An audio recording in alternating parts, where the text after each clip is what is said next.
Sir Gilbert, gaano nakalaki kinikita mo yan? Ngayon po. Enough. Napaisip tuloy. Enough, sir. Enough. Enough lang. Enough, sir. Enough Sakto, po. sir, sa, Okay. sakto, sir, sa pang-araw-araw. Okay. Kaya magpaaral ng pharmacy sa UST.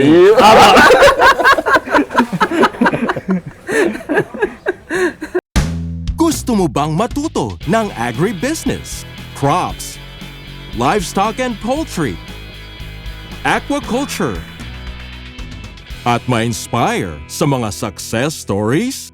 Agribusiness, how it works! As a YouTube channel, Agribusiness features entrepreneurs, farmers, organizations, OFWs, investors. However, beyond our usual content and official endorsements, Agribusiness does not engage in other business dealings with them. While our viewers and featured individuals and entities may choose to pursue business deals with each other on their own, we encourage them to be cautious in doing so. Agribusiness Connect is in its third year. Join us on August 8, 2026 at Elements at Centris. Explore the right agricultural venture for you and get inspired by industry experts' success stories. Agribusiness Connect Year 3 is co-presented by Bayer, DeKalb.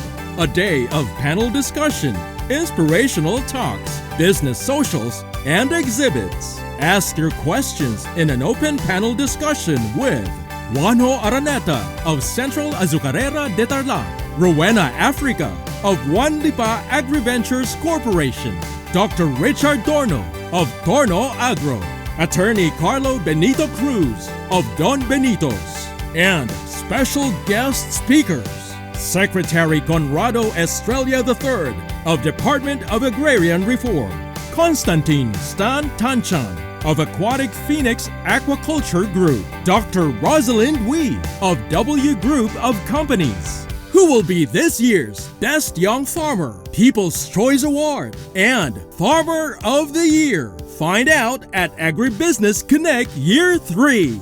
Register now and avail our promo discount. Find the link in the video description or message us on Agribusiness Facebook page or 0917-827-7770. Strictly no walk-ins. Agribusiness Connect Year 3 is co-presented by Bayer, DeKalb.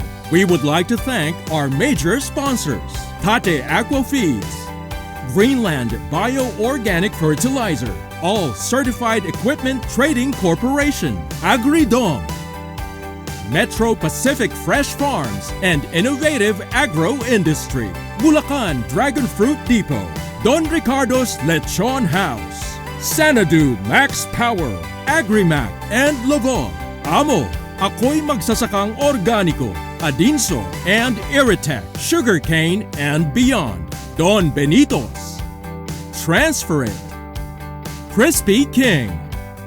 We would like to thank the following sponsors: Rumsol, Bio and Fertilizer, Rural Bank of Angeles, Asil Laboratories, Tuburan Coffee, and Tuburan 360, Rixwan, Mango Tours, Houston, Texas, Adamco. Win a free trip to your chosen destination. This raffle is brought to you by BNG Travel and Tours Services. Free Aral at Gala Tour, made possible by Inspired Learning Tours. 5 lucky winners of 10,000 pesos worth of gift certificates, courtesy of Kiwami and Yabu. Enjoy an exclusive discount when you book your stay at Harold's Hotel. See you at Agribusiness Connect Year 3. Register now.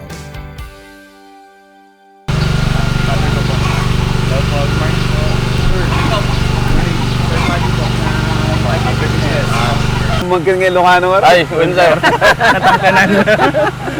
Okay, so dito tayo sa Daduyo Dairy Farm. Dito pa rin sa San Jose City, Nueva Ecija. At kasama natin si Sir Gilbert at saka si Ben. Yes po. Ayan, at sila yung may-ari po dito sa farm. Of course, dairy. Dairy business. Dairy na Carabao.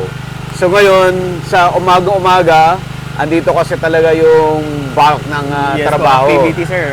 Ito po, andito po ang milking process natin, especially yung morning cleaning natin. And yung later po yung pag-feeding naman, yung pan namin na in terms of feeding management naman po. Okay, so umpisa na natin sir, puntahan na natin Yes yung po, ginagawa nila. Yes po. So ngayon po sir is currently ang ating process is cleaning dahil Okay. number 1 po is hygiene in terms of sa mga Carabao sir, especially sa mga gagatasan. Since naka-align po tayo with the food safety, kailangan po natin is properly clean po talaga yung mga dairy Carabaos natin before po natin sila Buong i-milking. konti. So yan po ang process natin, yan po yung activities nila ngayon. So sinasabay na po natin yung pag-maintain ng kanilang housing, especially on cleaning po yung sa kanilang mga pens. Ang dami palang tubig kailangan mo. Yes po sir. Pero sir, yung waterways naman natin, nakadiretso po dun sa dulo, so pampatubig din. Papunta sa farm. Opo. So here sir, meron po tayong total of 30 heads. 30. Yes po. Yung sa composition lang sir, medyo nakalimutan ko ibang numbers. Pero majority po is dairy cat, dairy na. Milking, lactating na po sila or lactating pregnant. So si Bed ay batang-bata, Yes po sir. 25 25 years old. 25 years old. At graduate ka ng Accountancy po. accountancy. Business account. Layo. Layo. Sir Gilbert, ikaw, ay, anong Ano po? profession mo? Bachelor of Science, Mechanical Engineering po. Okay. Medyo malayo-layo sa agribusiness. Oo.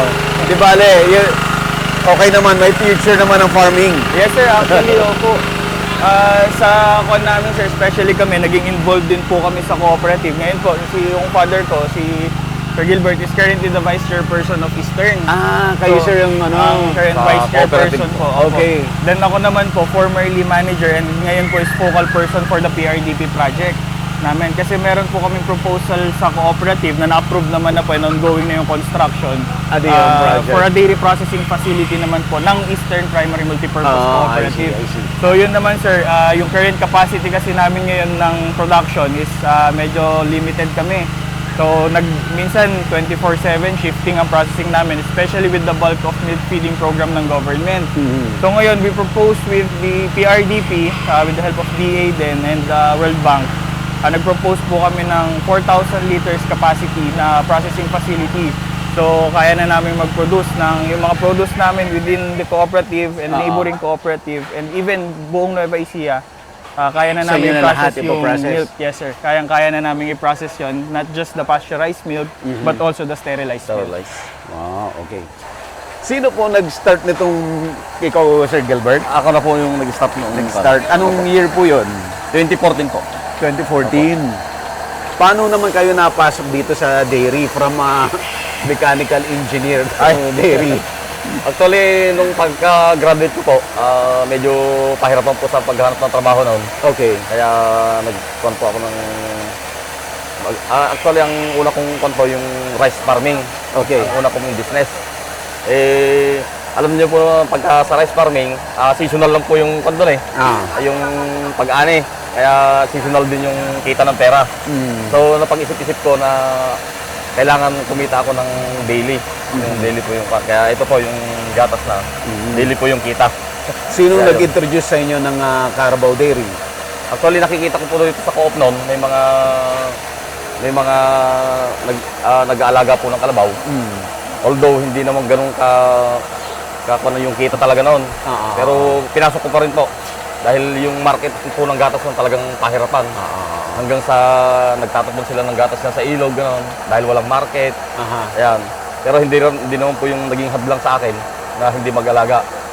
Pagka ang iniisip ko po noon, pagka hindi naman kumita sa gatas, parang multiplier na lang po ako. Ako po yung Magpaparami na lang, mag-breed. Opo, Ah. ng purebred na buffalo po. Yun po yung naging pansunakan. Yun naman po yung talagang extra income. Pero ibang-iba na ngayon. Apo, iba na talaga ngayon. Iba na ngayon. Oo, iba na So po ngayon, kumikita talaga. Ay, kumikita na talaga. Talagang yung, doon ko po masasabi na yung pinaka-main source ko na, ito na talaga. Ito na. Oo, natalo po yung rice farming. Wala na. Dito lang ako nakapokus Tinigil talaga. mo na ba ang rice Hindi naman farming? po. Meron pa Continuous rin. pa rin naman po. Meron Hindi pa siya rin. pwedeng itigil eh. Hindi Dahil pwede. kailangan din namin ng pangkain namin ng ano. Kaysa bibili kami sir ng bigas sa commercial. Yung ani namin sir, mostly nagtatabi na lang kami ng pangkain namin for the next 6 months. So yun na sir yung ano namin. Instead na bibili kami. So at least yung harvest namin ng palay, alam namin kung paano yung process ng simula pagtanim hanggang inani hanggang sa milling. Alam namin yung process. So hindi kami makangamba na syempre hindi naman may iwasan sir, may mga talaga to control the pest. So at least yun sa amin, kampante kami na itong produce na to. Sigurado kami na talagang bigas siya or palay talaga pinanggalingan niya. Ikaw naman, Ben, kailan ka graduate? I graduated 2023 sir. 2023. Nag-work ka as Yes sir. sa accounting firm? Actually nag-work ako for accounting and finance associate Okay. sa Makati. Aha. So for 6 months lang actually. 6 months. Yes, Hindi mo sir. kinayanan yung Ah, traffic doon. Hindi naman sir sa hindi kinayanan, but in terms of work environment sir, actually thankful nga ako sa first company na na-applyan ko dahil Okay. mostly ng kumbaga ng career na natutunan, in terms of career na natutunan ko, doon ko talaga na for So, na-apply mo ka agad? Yes sir, na-apply ko agad in the 6 months na 5 or 6 months ako na nag-work doon. So nakuha ko agad yung kwan nila in terms of work ethics, yung kung paano makipag-usap sa tao. So doon ko nakuha agad. Then umuwi ako dito kasi medyo kwan ako sir eh. Parang wala akong naiipon. So syempre, even na enough yung sinasahod, pero yung cost of living, yung sa Mataas. daily commute. So, nakakaipon ka na ngayon? Meron na sir. Actually hindi nakakaipon sir eh. Nare-reinvest agad. Good. Very good. Very good. Very Nare-reinvest good. agad. Good thing naman sir dahil may guidance ako ng father ko and also yung my mother din. Yung guidance nila in terms of wag ka lang basta mag-ipon but mag-start ka rin ng sarili mo. Actually sir, way back 2016 kinuha na ako ng father ko. Meron kasi siyang isang buntis na kalabaw before. Kinuha niya ako, gusto mo, bilhin mo na tong kalabaw ko for 30,000. Buntis na sir, manganganak na in 2 months or 3 months. Ang last na ipon ko nun, meron akong ipon that time na 30,000 din, sakto. Niisip ko, syempre sir, bata, 16 years old eh. Wala, pag binili ko yun, edi wala na akong pera. So, no, way back, tapos moving forward, 2019, meron akong konting naipon din na yung pera rin na yun, 60,000 na ang isang kalabaw. So ako, lumapit ako sa mother ko, mapairamin mo ako. So it's a loan. Nanggaling din sa iyo yan. So it's a loan sir. Hindi nila ako binigyan ng pera. Sige, bigyan kitang pera, bumili ka. Kung gusto mo, sige, iput up mo yung kalahati, hiramin mo sa akin yung kalahati. So doon medyo nag-start yung kwan na hindi pwedeng basta bigay lang ng bigay sa'yo. So paano ka matututo kung lahat ibibigay sa'yo eh. So yun, way back 2019 sir, first year college. I Sir started- Gilbert, talagang trinain mo si Ben na entrepreneurship talaga from the very start. Opo. So nung nag-resign siya sa work niya, hindi ka nagalit? Ay, hindi naman po ako. Mas gusto mo bumalik siya rito? Opo, para may kasama rin ako rito Kasama ka rito. lalo na pagdating po sa mga paperwork, ganyan, kaya yung mga i-comply, dapat i-comply, gano'n, siya na po yung tagalakad ko. Ako naman dito, nakatutok lang po ako rito. Sa operation. Opo, sa operation. Okay, so ongoing na ho ba yung milking? Yes Yes po. po, ongoing. Ayan, pakita natin. So hindi na mano-mano ha? Hindi na po. Hindi na sir. Nung pong una, mano-mano, nung dalawa pa lang yung ginagatasan ko. 2016 Opo. sir, mano-mano kami. Mano-mano. Kami na before pumasok, obliga. Obligado. Obligado pumasok. Gising ka ng 4 a.m., magatas ka hanggang 5:30. 5:30 uwi, gagayak for school naman. So, doon din sir, doon din siguro nakuha yung na sa akin na mag-start na lang din ng sarili or ma-expose sa ganitong business. Panganay ba si Ben? Yes po. Panganay ka Opo, ba? panganay po. Okay. So ilang liters of milk ang na-extract nyo daily? Daily sir, sa ngayon medyo mababa yung sa ngayon sir eh. Medyo lean season Kasi namin. paano na, no? Pa-dry out na Pa-dry kami. na, no? Opo. Ngayon sir, nag-average kami 30. 30 ano? Ngayon. 30 liters. Pero pag nag-concert, nagsabay-sabay lahat yan. Nagpipeak kami up to 60 to 70 liters per Wow. day. Times, magkano? 80? 85? 85. Nag-control. Alam ko na yung presyo. Nag-control Nag-control sa pricing sir. Ano? Sa gross, sir, kung titingnan natin, malaki talaga. Sa gross. Malaki sir. Malaki Pag bang gross. expense? Hindi naman, sir, ganun kalaki. Basta, sir, sa amin, nung kon namin, pag nag-below 25 liters kami, Medyo ano. medyo kon na kami, sir, lugi kami. Pag nag-below 25 kami. Especially with the number of herds na meron kami. Oh. Kasi, sir, ang pinapakain namin dito, around 800 to 1,000 kilos per day. Wow. So, kung hindi namin yun produce, bibili kami ng silage. Gagastos Magkano ka. ang price ng silage ngayon per kilo? So kaya niyong i-produce yung requirement niyo ng feeds, ng food? Sa ngayon, sir, dahil naka-program na kami. Ang Nagpo-program ng na lupa kami. niyo eh. Actually, sir, hindi siya sarili, sir, actually. Dahil meron kaming field na tinatamnan namin na sarili. Then the rest, sir, communal na. Okay, Ang okay. isang kwan namin, sir, kasi dito is around 2.5 hectares. 2.5. Around 2.5 hectares. So, hindi naman siya, sir, daily naaanihan ng mais Yeah. na pampakain. But continuous yun, hindi nababakante yung Yes, sir. 2.5 hectares. Yes, Opo, po, tuloy. continuous po yun. Kailangan po continuous talaga para ma-maintain natin yung papakain araw-araw. Yeah. So, ang naging option namin, sir, with the given na limited ang space namin in terms of planting and yung duration, ang ginawa namin, nakikipag-tie up kami with other na nagtatanim din ng mais. Okay. So, Kayo bibili nyo na sa kanila. Actually, sir, hindi namin binibili. Kumbaga, palit cultivate. Kumbaga, rorotorin namin, pero yung puno, sa amin. So, less sila ng labor cost in terms of farm prep. Ang nagiging kwan lang namin, sir, is sa kanila yung diesel, sa kanila yung crudo. Then, yung labor nung operator, yung labor nung tractor, kami na bahala. So, dun kami medyo nakahinga-hinga in terms of sa feed. Dahil kung hindi kami gagawa ng ganong paraan, So sir, paano medyo kumikita mahirap. si ibang farmer? Yung bunga, sir. Kanila yung bunga? Kanila yung bunga, sir. Sa inyo yung stock? Yes, sir. Kasi considered as farm residue na siya eh. Is it enough yung nutrient nung Nagdadagdag corn? na kami, sir, ng molasses. Yun na. Opo. May pang-substitute doon sa Pang-substitute. corn. Opo. Bunga ng corn. Opo. Ayan, sir. Tapos na yung isa. So, taga saan po itong mga trainees ninyo, OJT ninyo? Yung OJTs namin, sir, from Masbate pa. Masbate. Si ma'am from Bicol. And yung the rest po, Region 4, Region 3, Region 2, Region 1 meron din. Ilan ang trainees nyo in every, Depende, sir eh. Pero on average, sir, nasa 10. 10? On average. Pero ngayon, sir, medyo marami. Then meron din kaming volunteer. Yung pinsan ko, sir, gusto mag-abroad. So, kaysa naman kuhan, sige, volunteer ka sa amin. Pero kinukan na rin naman namin, sir. Yung mga daily expenses na sinasagot namin. Nung nag-start ka, Sir Gilbert, ilang hayop, ilang karabaw? Nag-start po kami ng tatlong heifer. Mga dumalaga po yun. Yun. Kaya talagang hindi pa naman po ako agad naggatas eh. After 2 years. After Saka 2 pa lang years. yun. After 2 years po. Magkano ang pinuhunan mo doon? Hindi po pare-parehas eh. May 18,000 pa lang noon. Yung mga heifer. May 20,000. Tapos ang pinakamahal, 23. Noon. Opo. Pero ngayon, ang mahal na. Mahal na, no? Nasa 60 to 70,000 na. Heifer pa lang. Paper pa lang, sir. Actually, Pero ready to breed naman na po yun. Ayun.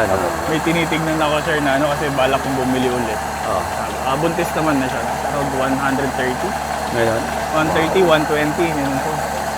Medyo mataas na ngayon comparing Lapit tayo. nung nauna. Lapit tayo. Ayan, sir. So ngayon, sir, syempre hindi lahat nakukuha ng milking machine. So kailangan pa rin natin mano siyang... pa rin, mano-mano kailangan pa rin diba? natin siyang i-drain. Oh, I see. Bakit? Iwas, sir, na kasi may chance yan na mamaga, magmastitis siya. So kailangan natin siyang i-drain lahat. So parang sa kuan lang din tawag, medyo masakit siya pag pag hindi siya na kuan. Come on, natense yata si ma'am. Tulungan na kita, ma'am. Natense si ma'am maglinis. Ay, mag-drain. Sige po, tulungan ko na. Aha. Mas malakas ang grip ni sir. Sanay, sir, sanay. So imagine, sir, from 2016 to 2020, if I'm not mistaken, manual milking lahat. Na-encounter namin before, sir, sabay-sabay, 8 heads. Grabe. So manual lahat yun. Nag-start kami ng, sir, 3 a.m. Yan, okay na po. Kami mga Wala na. around before 7 na. Sir Gilbert, ilan ang anak mo? Dalawa po sila. Dalawa lang sila. Nga po. Ma'am Marian, Yung ay, wala. bunso nyo, asan? College? Sa bahay po. First year college. First year college pa lang. Magka-college pala. Yes, Saan naman opo. siya? Sa... Manila po, UST. Okay. Pharmacy naman po ang kukuhanin. Si Ben ay graduate ng Accountancy po. sa CLSU. CLSU po ako. Si Gilbert, itong pagkakalabaw ay nakakatulong sa pagpapaaral. ng Ay, mga opo. anak. Ha? Malaking tulong po. Malaking tulong po talaga siya. Sir Gilbert, nakakatulong ba tong pagkakalabaw sa pagpapaaral? Ay, malaking tulong po yun. Dahil yun nga po yung sabi ko kanina, yung araw-araw nakita. Oo. Ay, alam mo naman, pagka estudyante, ma, pa, kailangan ko ng ganito. Kaya, lalo na kung may mga project po, may mga bayarin sa school, ganyan. So yun po, pagka kasi ikukumpara ko doon sa pagpapalay, sa rice farming, seasonal po yung kita doon. Eh, pagka seasonal, pagka andyan na yung hindi naman po pwedeng hindi bigyan si yung anak. Di mangungutang ako. Percentage pa yun. Hanggang sa... Tuition. Yun po, yung isang malaking tulong po. Sa malaking bagay talaga may daily income. Opo, malaking bagay po talaga yun. Siguro sir, yun din yung naisip ng father ko nung nung in-engage na ako in dairy farming. Dahil yun nga sir, nakwento ko 2019 bumili na ako ng kinon na nila ako na bumili ng kalabaw. Siguro para ako sir, bawas sa bawas sa expenses. Pero sir, actually nung college sir, ang hinihingi ko na lang, hindi ko naman sinasabi hindi na ako humingi. Ang hinihingi ko na lang that time sir, siguro yung pang mga needs na lang. Kailangan ko ng bumili ng libro, kailangan ko ng ganito, school supplies, kailangan ko. Pero in terms of daily allowance, wala. Talaga? Totally dito ko na nakuha sir. Yeah, po. So yun sir,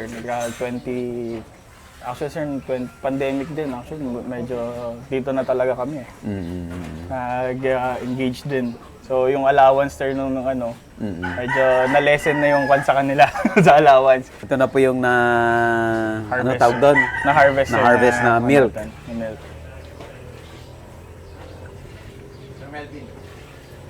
So lahat yan, lahat po ng harvest, punta lahat sa co-op. Yes po. Susunod. Opo. Hindi sa 100% po ako.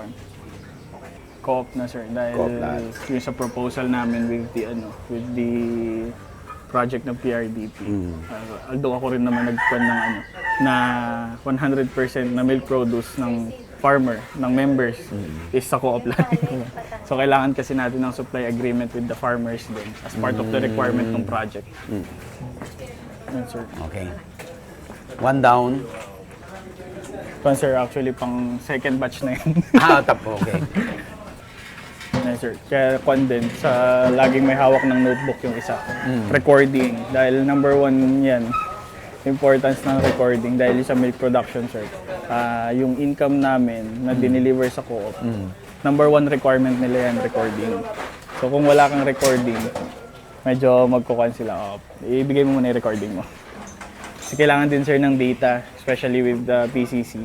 Kailangan nila yung data ng milk production. Para naman po dun sa record natin with the government naman sa milk production. Total milk production natin ng buong taon. Sir Gilbert, gano'n nakalaki kinikita mo yan? Ngayon po. Enough. Napaisip tuloy. Enough, sir, enough. Enough lang. Enough, sir. Enough Sakto, po. sir, sa, Okay. sakto, sir, sa pang-araw-araw. Okay. Kaya magpaaral ng pharmacy sa UST.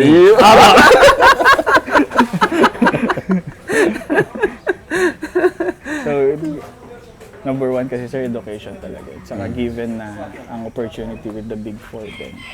And yung willingness naman ng bata na mag-aaral sa malayo. Excuse po ulit, papasok yung isa. Sige sir, sige sir. Naman tayo, sir. Okay. Sir Gilbert, malaki bahay mo. Bro, Malaki bahay mo. sakto lang doon. Sakto lang, sir. Sakto lang po. Dito yan, sir. Dito sa kabila. Saan siya dapat? Dito, sir. Dito. Okay. Doon talaga yung okay. Ayun, sir. Nanibago. Doon daw kasi sanay niya talaga. So, nanibagong ano siya? pumasok dito. Ne? So hindi pa tulad? Hindi, sir. lumabas? Op. Ba't binalabas nyo? Hindi na itali sa harap. Hindi, tinali mo lang sa akin. Sige, ikaw nyo. Ayan, sir. Minsan, mga na-overlook na matters. Oo. Kahit before yung kami, yung father ko. Nag-all-going na yung Ingat milking. ka bang malaglag ka dyan? Sige, lumas ka na, lumas ka. Ongoing milking namin, tapos magugulat kami, maatras yung Hindi, kalan. okay na yan, okay na yan. Bakit? Di ba naitali? Kala ko na tinali niyo. Yan sir, kahit na nalinisan niya siya sa isang pot. Balik lilinisan dito, linis ulit. Thorough cleaning sir, dahil kahit one speck lang sir ng dumi, mahalo sa may milk. Targa mo nga ng feeds. So, umiinom ka ng milk? Yes po. As in yung fresh, yung bago, yung ano, Dati or sir, pasteurized? pero ngayon medyo kwan na dahil advice nila hindi rin, kumbaga mas okay na i-pasteurize mo muna. Pasteurize muna. Opo. I-pasteurize muna. Pero dati sir, pag maga syempre, magang-maga. Kuha ka ng coffee, titimply namin. Tapos yung Diretso. creamer namin, Yan. Bali ma'am, ito yung... doon na kami kukuha ng ano. Ang process na natin ngayon sir is CMT testing na sir or Okay. California Mastitis test na ang pan natin. Importante yan, no? Yes po, sir. Even before ano siya talaga, Yes po. gatasan. Daily po, weekly ang process namin. Weekly.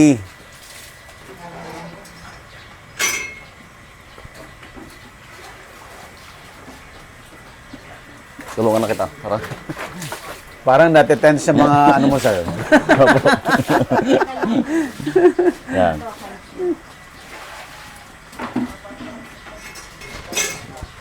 Naku, basa na yung kanina. Okay lang. Okay na, okay na. Okay. So, ano po yung linalagay? Bali, ayan po yung regent. Okay. Ito. CMT solution. Kung sir. gano'n po karami yung gatas, gano'n din karami Gano'n din kadami. yung regent na kan. Yan po makikita po natin yung maging result. Mm. Kung yan.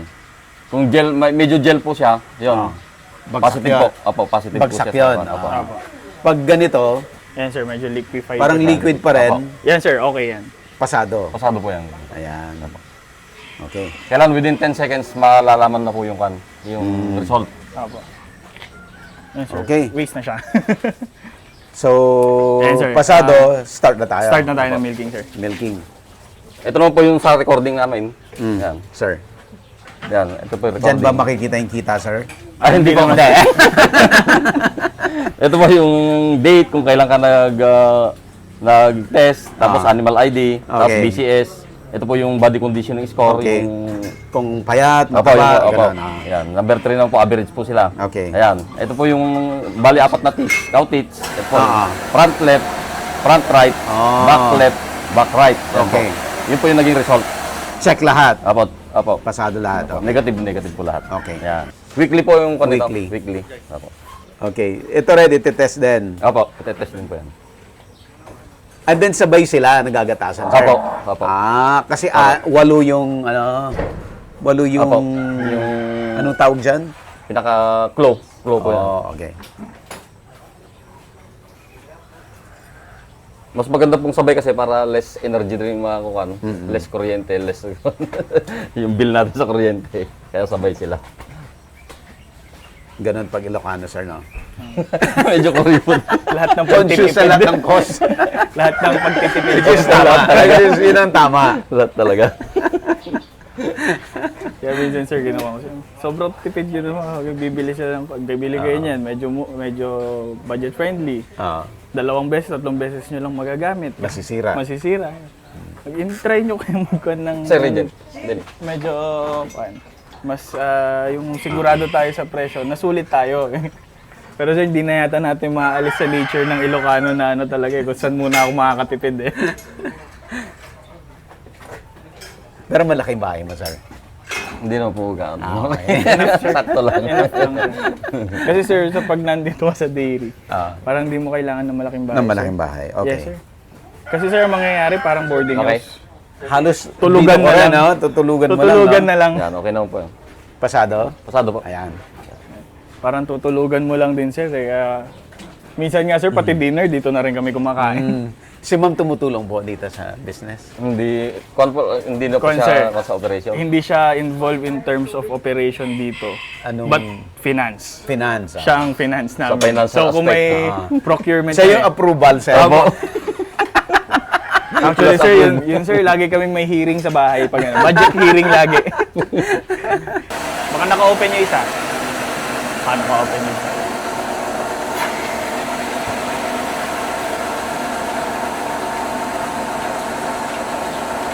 advantage din sir ng may milking machine kasi kontrolado namin yung oras sir. Unlike before na manual. Matagal.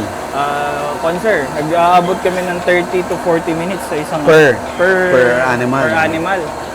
Kaya nung Ngayon, na-reduce mo into how many minutes? 15 to 20 sir. Isa. Ayos sir, number one thing din, government grant din pa. Grant yan. DTI naman. Very good. So actually sir, kailangan din namin maximize din talaga government grants with yung talagang availability ng mga tulong ng government, especially in agriculture. Hindi sir, with the help of Philippine Carabao Center din, medyo doon kami nagkaroon ng kickstart talaga sir eh. Kasi kung bibilin namin lahat ng herd, medyo kailangan talaga namin pag-ipunin eh. With the kickstart sir, way back 2019, tama? 2019 nung nag-start magbigay ang Philippine Carabao Center sa amin. Doon na medyo nag-kickstart talaga eh. Which is maganda rin na may offer nila, pa-iwi system. Lahat ng may giging anak, hati. Lahat ng gatas, sarili ng farmer. Yung anak lang. Yung anak sir, hati. Pwede namin bilhin yung hati namin or pwede namin ibenta yung hati namin. Oh, I see. Sa gatas po, hindi naman na nila... Sa gatas, wala siyang kwan. Sa'yo na yun. Opo, Sa'yo sir. na yun. Kailangan lang nila yung data. Yung data lang. Yung Sabi nga record. po nung nagtitraining kami, ni isang patak, huwag nyo kami bibigyan. Taga PCC. Isang patak ng gatas.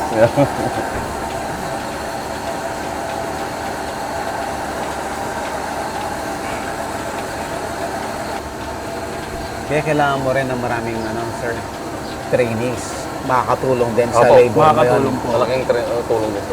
Kwan din naman sir eh, for their content, experience nila, para hindi rin sila manibago bigla pagdating nila doon nang mag-a-apply sila ng work abroad. Especially yung iba, mostly sa amin, we partnered up with consultants na makakatulong sa kanila sa kanilang pag-apply. So may mga partner kami na nag-offer ng student pathway abroad. May mga partner din kami na tumutulong naman in terms of documentation. So yun siguro sir yung isang naging kwan din naman nung iba para mag-train dito sa amin. Taniman din nila ng corn yan. So yung ibang mga staff nag-harvest na, diretso papakain sir, no? chop, sir. Hindi na yan i-chop. Chop namin Ay, sir. chop din, no? Ang kwan namin sir, na experience namin, pag hindi namin chinap, malaki ang wastage namin. Oh, I see. Ayun sir, pwede tayong pumunta doon. Punta tayo? Sige, punta tayo. Yes sir. Okay lang sa'yo? Okay na tayo dito, no? Yes sir, Ipakita mo naman tatapusin na lang naman ito. So ito naman yung mga naka-chop. Yes sir, ito sir, na-harvest namin kahapon dahil medyo Kahapon. marami na-harvest namin. Chinap na namin siya for preparation naman for morning feeding. I see. So ito sir is Napier. Napier to. Napier, opo. Tapos may dayami. Yes sir, minimixturean na namin siya ng dayami para makakuha naman sir yung daily requirement namin. Uubusin nila lahat to. Yes sir, maubos po maubos po nila. yan. One thing sir na inam namin with the chop na corn or sa Napier, minimal ang aming wastage sa pakain. Sir, dito na lang tayo dumaan sir. Okay. Para medyo Anak dito daw tayo. Yes sir, first time namin kaya medyo First time yung magtanim ng sorghum. Opo, ang seed sir nakuha ko kay Sir Moises. Ah, Binigyan niya ako. So first time namin, medyo trial and error pa kami. oo. Yan sir. First Ilang field. square meter tong... Ito sir, maliit lang to. Nasa 2,000, kung di ako nagkakamali. 2,000. Opo. Ito, tsaka yung nandun sa may side ng road. Yan sir, sa sorghum. Yun lang sir, yung iba nagtumbahan, gawa ng malakas ang hangin. Opo.